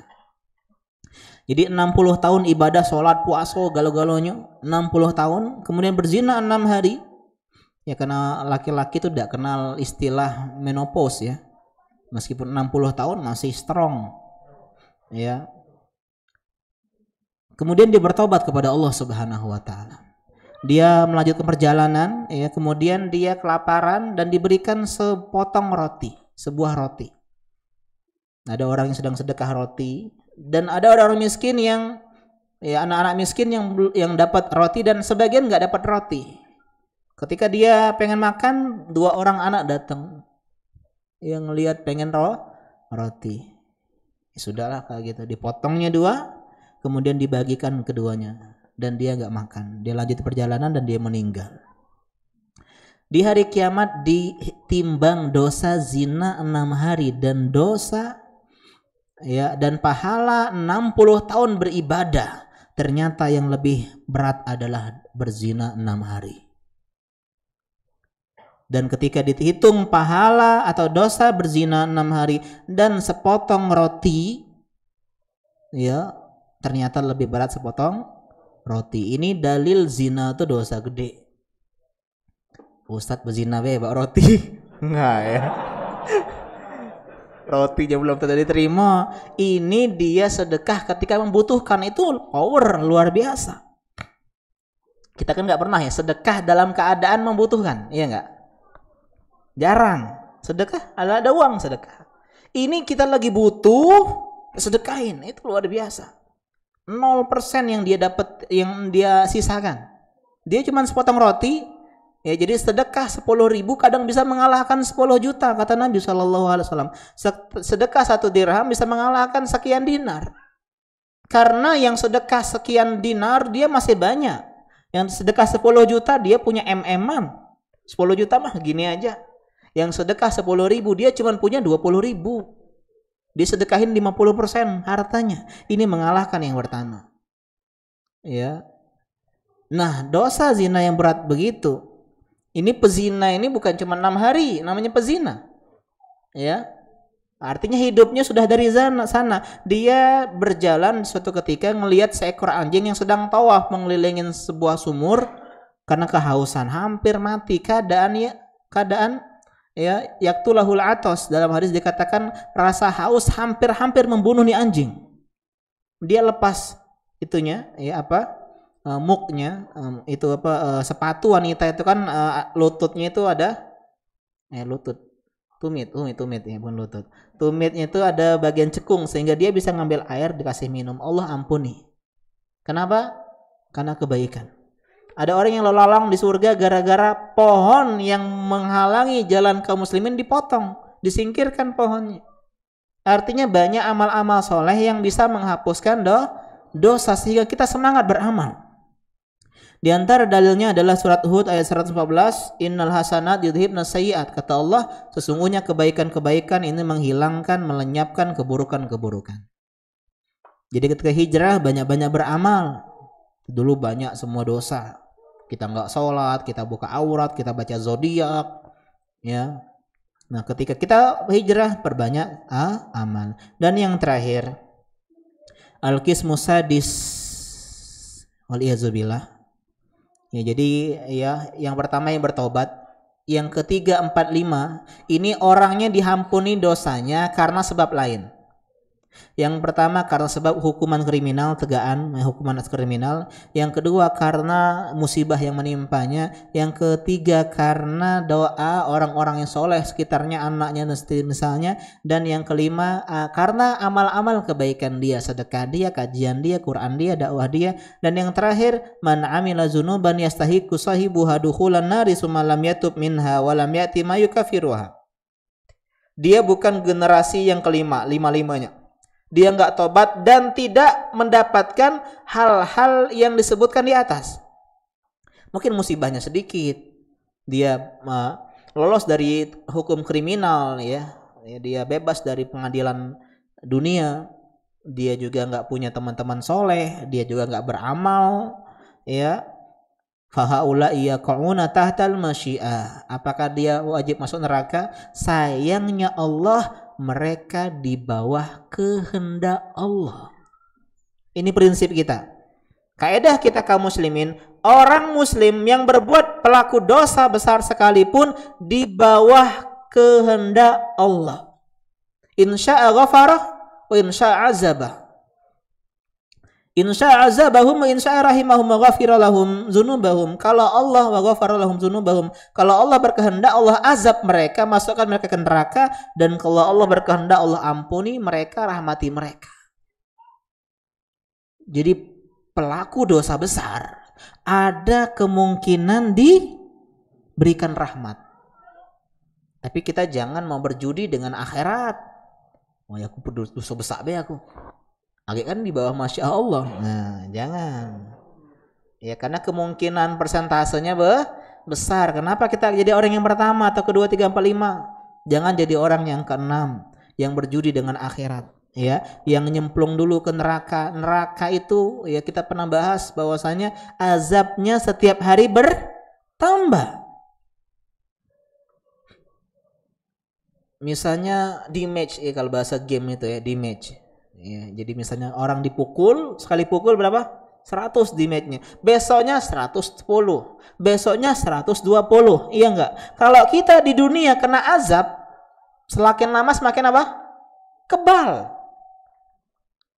Dipucuk suami, pukul pertama kali, pak, berdarah. Yang kedua dipukul, pak, sebulan kemudian pukul lah. Lah kebal. Lah biasa. Kena pukul. Nah sebelah sini. Ayo pak. Wah. Di akhirat nggak gitu. Semakin hari semakin berat. Sehingga yang ada hanyalah lenguhan, keputusasaan, ngeri ngomongin neraka. Iya. Nggak ada non-stop. Yang ada non-stop itu kata para ulama adalah azab kubur. Kadang-kadang non-stop, kadang-kadang ada neraka. Ya, semoga Allah menyelamatkan kita dari api neraka.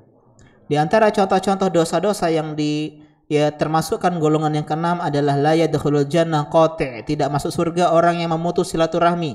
Maksudnya apa? Golongan keenam.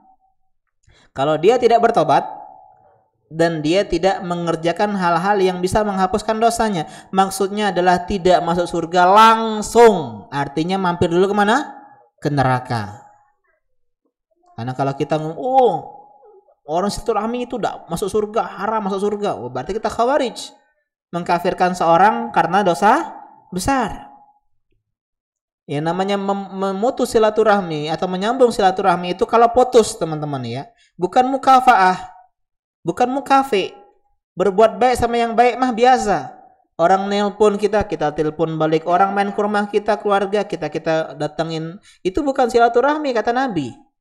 Silaturahmi adalah orang yang nggak pernah ngubungin kita hubungi. Orang yang nggak pernah, keluarga kita nggak pernah main ke rumah kita main ke rumah mereka. Inilah yang namanya silaturahmi. Apalagi ya dakhul jannah qata tidak masuk surga orang yang mengadu domba. Apa arti mengadu domba? Mengucapkan ucapan satu ke orang lain dengan niat membuat kerusakan. Atau pukulan nih kau nama itu tahu dah. Tapi kalau membawa ucapan orang kepada orang untuk kebaikan, bukan adu domba. Ini kebaikan, mendamaikan. Ya, fulan tuh muji kau, dia ngomong kau tema itu ini bagusnya. Bukan adu domba ini. Kenapa? Karena niatnya bukan untuk berbuat keburukan. Ya, kita sekarang baca ini ya. Jadi kata Syekh di sini, wa man laqiyallaha bizanbin yajibu lahu bihin nar taiban ghaira musirrin alaihi fa innallaha yatubu alaihi. Siapa yang berjumpa dengan Allah dengan dosa yang dosa ini mengharuskan dia masuk neraka. Maksudnya apa? Dosa besar yang diancam dengan neraka, maksudnya dia bertobat dan tidak berbuat keburukan lagi, nggak terus-menerus mengerjakannya, maka Allah menerima taubat. Ini kelompok keberapa?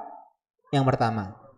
Wa yaqbalu taubata min ibadihi wa ya'fu an sayyi'at, dan Allah ya wa ya'fu an sayyi'at, dan Allah menerima taubatnya dan mengampuni ya keburukan-keburukannya. Wa man laqiyahu wa qad uqima alaihi haddu dzalika dzanbi fi dunya fa huwa kafaratuhu kama jaa fil khabari an Rasulillah sallallahu alaihi wasallam. Dan yang kedua, siapa yang berbuat dosa menjumpai Allah dan setelah ditegakkan hudud, hukuman atas kriminal tertentu di dunia, itu kafarat, penggugur dosa dia. Wa man laqiyahu musirran ghaira taibin minaz-dzunub. Ini orang yang keenam, siapa yang berbuat dosa enggak tobat dan masih terus-menerus berbuat keburukan, allati istaujaba bihal uqubah fa amruhu ilallah, maka urusannya kepada Allah. Ini. Cuman budak itu urusan Allah. Wih, dia tuh jahat sama kau, itu urusan Allah Subhanahu wa taala. Wih, dah adil Ustaz, dia zalimi aku. Kau juga sama, kau pendosa. Kita sama-sama pendosa, jadi tidak usah nak macam-macam. Pokoknya kau neraka kau telah sakitnya sama aku. Macam itu. Kita pendosa sama baik. Cuman dosa kita beda mungkin gitu loh. Kalau kita paham kita semua pendosa, nggak ada istilah-istilah seperti ini. Iya, oh dia nih dosanya di harta, aku nih di wanita, dia di wanita, aku nih dalam masalah zalim. Kita punya dosa semua. Sehingga ya ini membuat kita segera kembali kepada Allah Subhanahu wa taala. Insya azabah wa insya ghafaralah. Kalau Allah berkehendak Allah ampuni, kalau enggak Allah ya azab dia, masukkan dia ke neraka. Wa man laqiyahu wa huwa kafirun azabahu wa lam yaghfir lahu. Tapi siapa ini orang yang tipe yang ketujuh ya sebenarnya, tapi enggak masuk pembahasan kita, berjumpa dengan Allah kafir, bukan muslim, maka dia diazab, ya pasti diazab. Ya, secara umum ya, enggak secara persen ya, kita bahas secara umum, enggak secara individu, dan Allah tidak mengampuni dia. Ini ya, dan banyak dalilnya tentang masalah tadi ya, kenapa orang yang ya kita harus paham nih, ada sedikit poin tadi yang terlewat kayaknya. Nah ini ya, orang yang keenam tadi ya, orang keenam tadi siapa? Pelaku dosa yang tidak bertobat. Tetap dia selama muslim ujungnya surga. Ini poin kita, keyakinan kita. Sebejat-bejat apapun seorang muslim, selama dia tidak berbuat syirik, pasti masuk surga. Tapi tidak tahu kapan, pacak berapa tahun di neraka, waliyadzubillah. Jadi tolong teman-teman, tauhid harga mati, tolong. Sefutur-futur apapun kita, misalnya waliyadzubillah, misal kita mungkin buka jilbab, kita mungkin nyukur jenggot, kita isbal lagi, kita nggak ke masjid lagi, nggak kajian lagi, tolong jangan buat syirik. Karena selama kita bertauhid masih ada harapan. Tapi kalau kita ke dukun, malah jadi dukunnya, ya, atau jadi peramal, zodiak, pakai jimat, pakai susu, tolong jangan ya, ini harga mati. Kalau pengen sukses, bahagia di akhirat, ya jangan berbuat syirik. Ya, jadi jangan lupa kajian Senin ya, itu penting ya. Kajian Jumat ya, Jumat. Tentang masalah apa?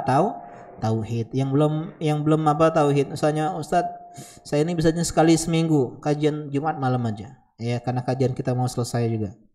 Ya, tinggal 2 atau 3 pertemuan lagi. Afwan ya, sudah lewat 8:30 ini. Menanggungnya ini. Ya, jadi kalau ya kenapa Ustaz pasti masuk surga? Ya, orang yang tadi kata Allah Subhanahu wa taala, innallaha la yaghfiru an yushraka bih wa yaghfiru ma duna dzalika liman yasha. dosa syirik nggak diampuni, tapi dosa-dosa selain syirik masih ada peluang untuk diampuni. Ya, masih ada peluang untuk diampuni. Ya, wallahu taala alam, masih ada sedikit pembahasan sebenarnya ya. Kita akan lanjutkan. Kemudian insyaallah besok kita akan bahas tentang masalah rajam, ini sedikit tentang rajam, tentang orang yang mencela sahabat, dan kita akan bahas secara garis besar tentang masalah kemunafikan ya, tentang munafik ya. Setelah itu baru kita bahas tentang masalah ya hal-hal berkaitan dengan surga neraka ya, dan kemudian kita bahas tentang masalah ahlul kiblat dan kita khotam. Alhamdulillah. Tolong ya yang mau, ini pertanyaan ini subhanallah, maaf ya enggak perhatian, biasanya sepi pertanyaan kita ya. Kita ke pertanyaan. Tadi disuruh lamo soalnya hujan, pas lamo hujan berhenti. Saya mau tanya, apakah diterima pahala orang kafir yang sudah suka bersedekah? Ustadz, kalau ana ada salah mau dimaafkan. Nih ketahuan nih, galak gosip ya. Ya, ini jawabannya insya Allah kita bahas pada pertemuan selanjutnya. Ya, karena bahas tentang masalah kafir tadi. Gimana Bill Gates, Ustadz, dia punya Bill Gates Foundation yang sedekah sekian-sekian. Masa enggak ada ini balasan sebenarnya? Ustaz, saya diminta teman kantor membeli rokok karena tidak enak, jadi saya mengiyakan permintaannya. Di jalan anak kepikiran dosanya karena menyusunnya ke dalam dosa maksiat. Lalu saya berbohong kepadanya. Saya bilang rokoknya habis, padahal ada. Hehehe. Apakah Anda berdosa Ustaz dengan berbohong seperti ini? Jangan berbohong tapi bertauriah. Apa tauriah? Main kata. Antum cari ke toko bangunan. Nah, gitu ya. Ada rokok dah Pak. Gila kau dia. Balik dia bang kati. Di toko itu dah kah? Kati habis ya. Karena emang ada gitu ya. Jadi main kata. Jangan berbohong tapi bermain kata. Boleh bermain kata selama bukan untuk kezoliman.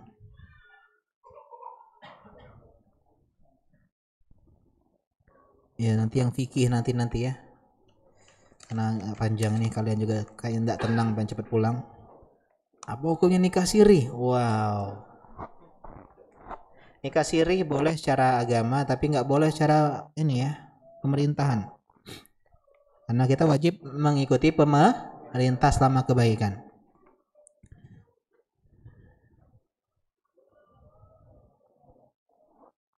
Ustaz, bagaimana cara menegur akhwat yang ketika sholat berjamaah, akhwat yang berhalangan atau haid ribut luar biasa di belakang? Nah, kau jujur merusak konsentrasi dan sangat mengganggu. Bolehkah menggerakkan tangan sebagai isyarat untuk mereka? Boleh.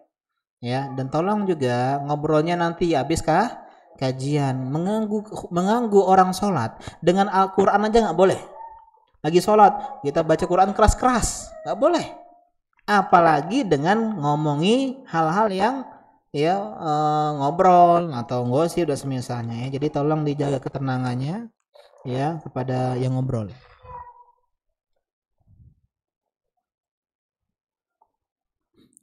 Apa hukum memberikan like pada postingan seseorang di sosmed yang berkenaan dengan musik, penampilan yang tidak untuk aurat atau kegiatan yang tidak sesuai dengan syariat? Kelak di akhirat kita bertanggungjawabkan tentang like tersebut. Iya, kalau artinya setuju ya, support dan semisalnya ya. Kalau dia ada apa main musik kita like, ya, jangan kita like ya. Diponis hukuman mati dan dia bertobat sebelum ia dihukum mati. Apakah semua dosanya dapat diampuni? Nah, soal dosa diampuni atau tidak itu semua dapat diampuni. Cuman apakah terampuni atau tidak itu wallahu a'lam ya. Kan ponis surga berarti jadinya. Suara bunyi yang keluar dari sendal anak-anak pas diinjak apakah termasuk musik? Cit ya gitu ya. Bolehkah ya? Kalau untuk anak-anak ya gini ya. Anak-anak itu memiliki hukum yang lebih fleksibel gitu loh. Karena dia belum mukallaf. Anak-anak nggak pakai jilbab, anak-anak pakai baju kartun, anak-anak misalnya main boneka, ini nggak masalah. Ya, karena dia masih anak-anak. Meskipun ada yang mengatakan itu termasuk musik ya, bahkan ketukan berirama dalam menurut mazhab sebagian itu adalah musik ya. Dan lebih parah adalah beatbox atau akapela, tum gitu ya. Jadi musiknya dengan mulut. Ini lebih parah. Kenapa? Kata para ulama, kalau sama alat musik dia nggak mengeluarkan musik, laki-laki orang tersebut, dia hanya menggerakkan alat. Sedangkan beatbox itu dialah yang membuat musik, gitulah, membuat suara. Wallahu taala a'lam. Pendosa yang Allah tutupi dosanya sebagai penangguhan azab di akhirat. Bagaimana dengan hadis yang isinya kurang lebih seperti ini? Ketika seorang pendosa menghadap Allah Ta'ala, Allah berkata kepadanya, sebagaimana aku tutupi aib dosamu di dunia, kini aku ampuni dosamu. Apakah hadis tersebut sahih? Iya sahih. Iya sahih. Kan kita bahas di yang 6 itu.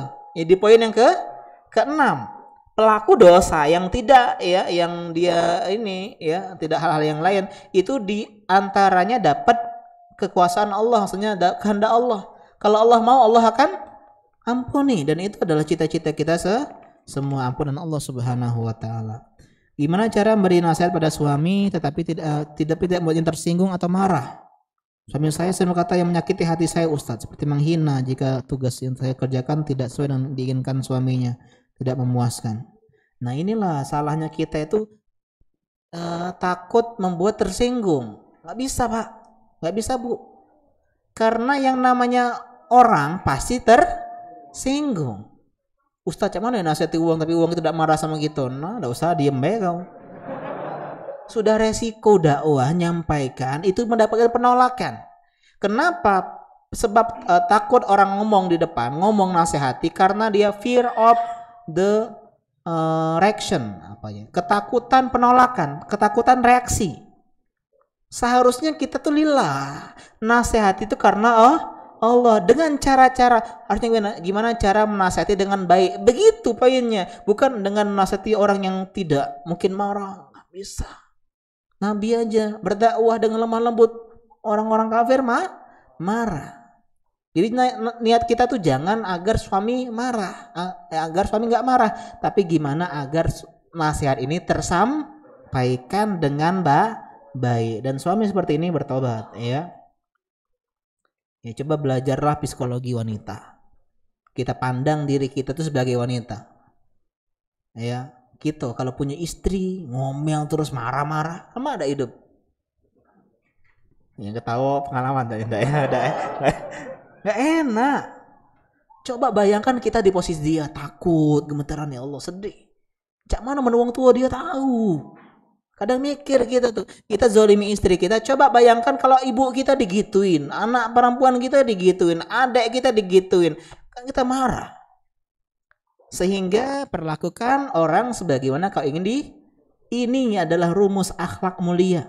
Kata Nabi SAW, "Faliyati ila nasi ma yuhibbu an yu'ta ilaih." Perlakukan manusia sebagaimana dia ingin diperlakukan. Ya, jadi tolong seperti ini ya, dan ini banyak kasusnya ya. Memang sekarang kita ini ya, jumlah berkualitas itu memang sangat-sangat minim sekarang ini. Yang berkualitas banyak tapi sudah sold out, ya, dan dia tidak mau jadi yang kedua misalnya. Berat jadi sekarang ini. Kenapa? Karena yang sudah terjamin rumah tangganya sudah bagus. Banyak orang yang sudah bagus, akhlaknya mulia, cuman yang jomblo belum teruji. Belum teruji, ya, bukan promosi, bukan ya, tapi sebagai himbauan kita untuk berhati. Dan ikhwan-ikhwan juga tolong ya, muliakanlah istri kalian sebagaimana kalian ingin muliakan ibu kalian, adik perempuan kalian. Dan memang kita nggak mungkin rumah tangga itu mulus-mulus saja. Saya pun ya pernah marah, ya mungkin pernah mengatakan hal-hal yang menyakitkan, itu manusiawi. Yang jelas tadi apa intinya, bertobat. Ya, demikian. Mohon maaf hal ini kita ya dalu ya, tapi semoga pahalanya lebih banyak. Saya mohon maaf atas segalanya. Subhanaka Allahumma bihamdika asyhadu an la ilaha illa anta astaghfiruka wa atubu ilaik. Assalamualaikum warahmatullahi wabarakatuh.